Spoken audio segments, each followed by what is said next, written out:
fast coming up right here in 10 minutes. So far this year, murders are down 15% as compared to 2023. That's according to the Center for American Progress, which also finds homicides involving guns are down 14% in the U.S.'s most populated cities.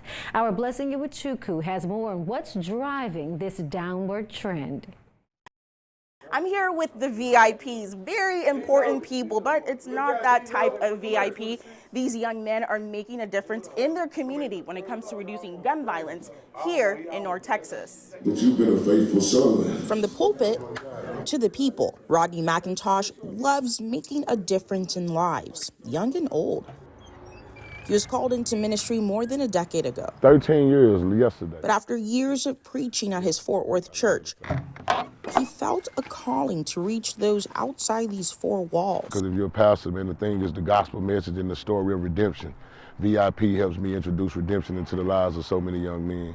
The VIP he mentioned stands for Violence Intervention and Prevention. It's a program he started in 2020, focusing on cyclical and retaliatory gun violence reduction in Fort Worth and parts of Arlington. Yeah, I'm gonna go down the track, October 31st. Just trying to make sure, man, that we change their mindset and change their path of life by giving them tools that we probably all didn't receive when we were young men, when we were in like the gang life or the gang culture. His nonprofit works with boys as young as 11 and men as old as 29 years old who are most at risk of committing gun violence or being a victim. Y'all good? This year, he noticed a change in his community since VIP has been up and running. Yeah, we saw a reduction in group violence or gang violence in the city. It's a change not only being seen on a local level, but new data shows it's statewide and national as well. This report did show us that Texas experienced the 15th largest decline in year-to-date population-adjusted gun homicides across the whole country. Nicole Golden is one of the leaders at Texas Gun Sense. The report she's referencing comes from the Center for American Progress. It showed 2024 saw the smallest summer surge in gun violence victimization rates since 2018. Golden says there are many reasons why. There's also been historic